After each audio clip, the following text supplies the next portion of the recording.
Okay, too many happy and hopeful poems. I'm gonna go all depressing now.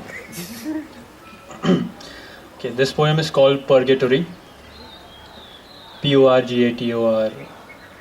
Why? Stop and wait.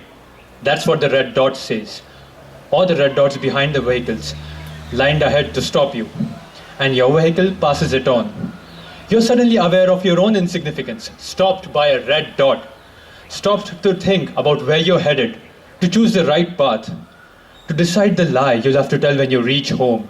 The humdrum drone of the vehicle surrounds you, the countdown timer clocking the remaining moments few of this transitory solitude as you search for fortitude. The timer counts in the reverse order. The time reverses back to another time, another red dot. Quite before this clicking timer, this red dot blinking intermittently. You failed to notice it before because your eyes were hazy. They were closed for a long time. Closed, your face besotted with a wide grin. Your shirt lying on the corner of the bed along with your belt. As a hand rested on your shin, you looked below. A woman's head bobbed up and down. The reason for your disappearing frown, the feeling of a king without a crown.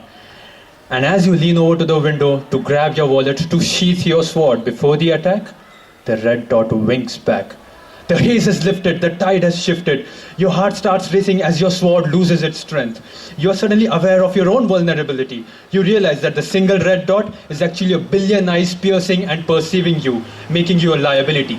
And suddenly, as you're subjected to a consecutive series of xenon flashes, your entire life flashes before your eyes. You feel bare naked, exposed. Your face adorns the mask of guilt, the same as what you had moments ago as you stood outside that rundown building and wondered, maybe that's why they call this the red light area. Because as you stood there, an object of catcalls and women discussing cost effectiveness, you were naked, your resolve dwindling, exposed to your soul, exposed to the most basic carnal desire of your body, that all you wanted right now was just sex, the physical act of it, however shoddy. Your mind made an effort to create a different path, but as your eyes scanned the scanty balconies for women bending over and beckoning you with their finger, your mind didn't stand a chance.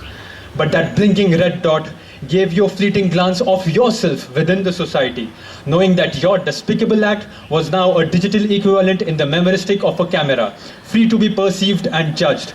Your fury to destroy the red dot of the camera was overcome by the flight mechanism of your body, eager to explain yourself to people and most of all to the woman for whom you have been staring at that red dot, revving your bike, willing it to change its color, willing it to turn green as if a sign to let bygones be bygones and move on. You speed out and weave through the crisscross of trikes, throttling the accelerator as your speedometer needle surges into the red high-speed zone, the engine screaming at a monotone. The red fuel light comes up to life as you just reach home and the door is opened by your wife, the woman, who opens the door for you, and you look at her, the red dot on her forehead, engulfing you into an array of emotions, happiness, guilt, fear. That was one red dot that you made by your own accord, of trust and truth, unlike the other red dots tonight. You grapple for footing, explanations are waiting to be formed into words, but cannot be held together, for those 26 letters are not enough to form a vocabulary to convince her. Hell, not enough to convince yourself even, because as the clock strikes 11, you have noticed. Notice that the red dot on her forehead is not a perfect circle like always, but instead it has been smudged in a moment of passion, just like the coat of her red lipstick spread unevenly over her luscious lips in a moment of hunger. Her face mirrors your own expression as she sees you glance towards the extra pair of shoes. Confusion reigns but for a moment as that red dot on her forehead turns into the laser target of a sniper whose bullet would pass through both of your heads in case he decides to fire.